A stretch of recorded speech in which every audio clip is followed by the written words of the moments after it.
Hey,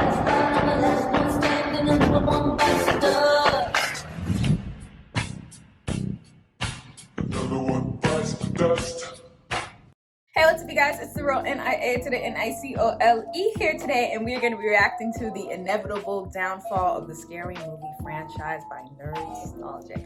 I love the Scary Movie movies. The first one was amazing. The second one was pure gold, and the third one was the third one was all right. It was not until was it the fourth one or the fifth one? I think it was the fifth. Whatever one had the girl from High School Musical in it.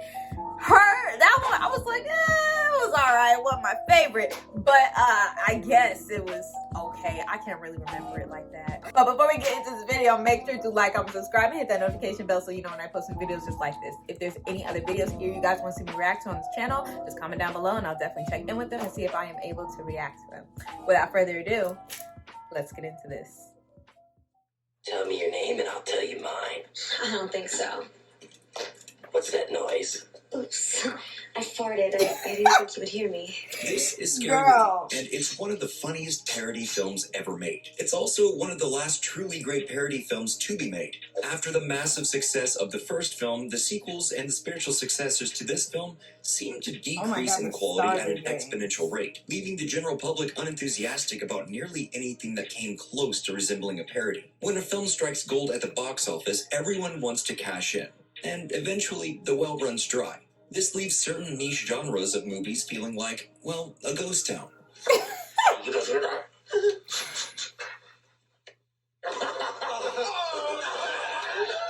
Before we delve into Scary Movie, now is the perfect time to subscribe to Nostalgic if you haven't done so already. Parody films have existed throughout the entirety of cinematic history. You can trace the lineage of these types of movies all the way back to the 1900s, the first of which being 1905's The Little Train Robbery, meant to be a parody of the Great Train Robbery. For as long as people have been making movies, there have been people seeking to create comedy from the ideas presented within them. I didn't know it went back that far, though. The art became more and more refined. Parody burst fully into the mainstream of entertainment in the 1940s, when Abbott and Costello began releasing their own series of films. They were the first ones who were able to define and effectively distill a formula for creating these types of movies in a way that would appeal directly to the mainstream consumer. In the 1970s, we were introduced to Mel Brooks, who was able to take what Abbott and Costello were doing to entirely new heights with incredibly high production value. After Brooks came the Zucker brothers with inspired films like Airplane and The Naked Gun, which are near perfect parodies of the disaster and noir police drama genres. Cuban? No, Dutch Irish. My father was from Wales. Scary Movie was released in 2000. At that time, slasher films were gaining a ton of traction thanks to the success of Wes Craven's Scream and New Nightmare, both of which are meta-commentaries on the slasher genre. Scream specifically shined a glaring light on the flaws that were present in the slasher genre. Never, ever say, I'll be right back. Because you won't be back. I'm getting out of the Second favorite horror movie. I'll be right back. My first is Chucky. Which inevitably paved the way for the Wayans family to capitalize on something that was ripe for parody. Did you kill your own high school shorty? Nah, it was in this movie Scream. Same dialogue and everything. This is hell. Scary Movie's success begins in the director's chair. Keenan Ivory Wayans had already had some success as a parody filmmaker. His films I'm Gonna Get You Sucker and Don't Be a Menace to South Central While Drinking Your Juice in the Party are iconic entries into the genre. I know y'all are probably like, y'all, you want to see Don't Be a Menace. Seasoned veterans when it came to writing comedy, and had both found moderate success on In Living Color and their own television show, The Wayans Brothers. Watching television shows doesn't create psycho killers. Canceling TV shows does. The Wayans brothers was a killer show, man.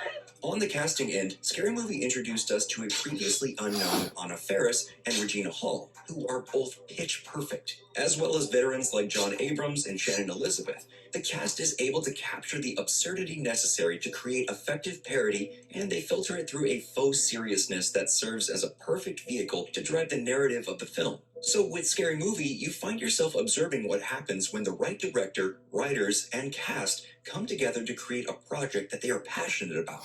Why are you doing this, Bobby? At least you want a motive. Did Scream have a plot? Don't think so. Scary Movie's humor might come off as crass, but at its core lies something incredibly smart, poignant, and funny. This Right, translated yeah, that's the very whole point well of at the it. box office. To date, Scary Movie has made over $250 million against its modest $19 million budget. And when a film generates those kinds of numbers, studios begin to get extremely excited to make more. What are you waiting for?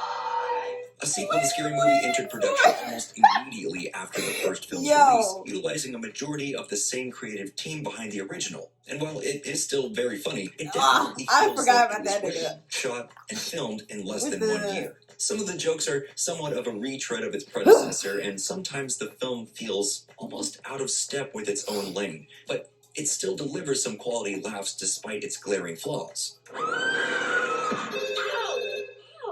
After Scary Movie 2 came Scary Movie 3, which, strangely enough, was written by Craig Mazin, who would go on to helm projects like Chernobyl and The Last of Us. The point here is that the entire creative team was swapped out, and that magic that was so effortlessly captured in the first film began to dilute itself quite quickly as the franchise branched out. Scary Movie became sort of a catch-all parody for the horror genre and relied heavily on cramming as many gags as possible into every second of the movie, rather than telling a cohesive story that inspired jokes from the respective genre. The goddamn cat, bruh.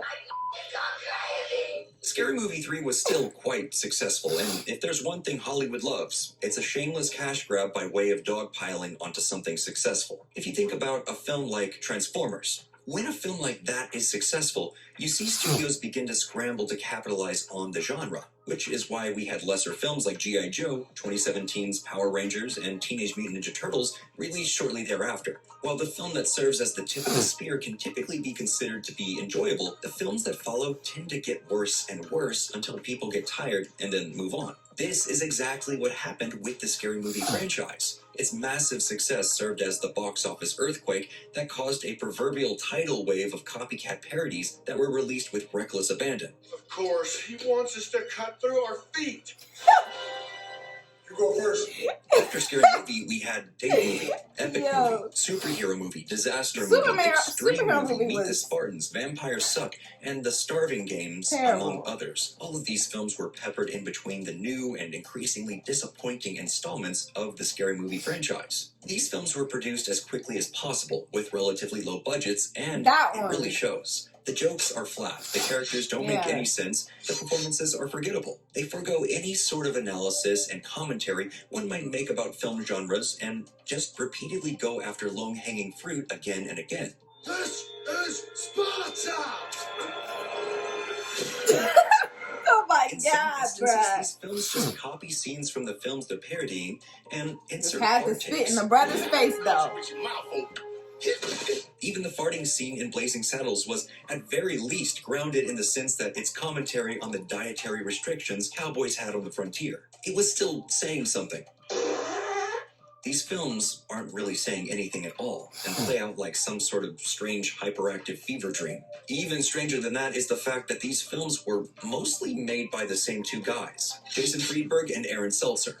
For a while, these films managed to make money, nearly doubling their budgets every time. Apparently, there was some type of market for lackluster parody films, and people would still show up to see them, at least for a while. Audiences eventually stopped paying attention to these types of films. Profit margins began slimming dramatically right around 2008 with the release of Superhero Movie. Every now and then, a new parody film will emerge, but it would appear that the public trust in Hollywood's ability to produce a quality parody film Another teen had movie effectively actually been wasn't broken. that bad. But I can see where they're coming from.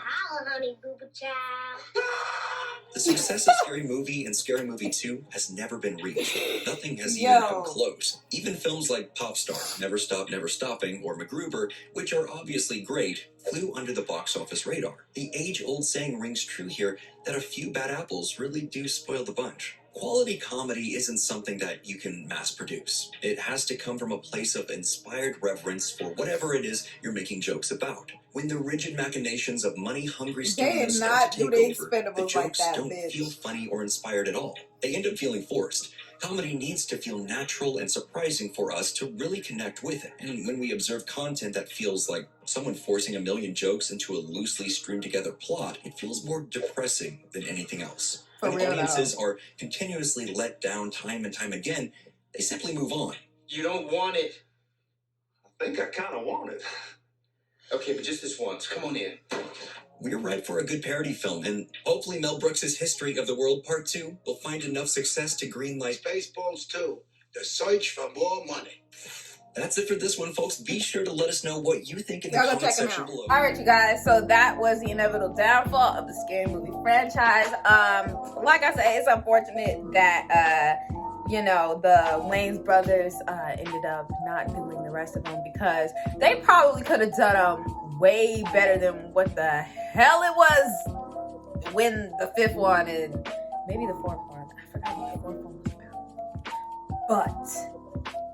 But yeah, like you said, people do get bored eventually, but I thought that the Scary Movie franchise was like one of the biggest parody movies like ever to do it. And it's very unfortunate that they don't do that anymore. But maybe someday. But until the next video, I will see you guys later. Bye.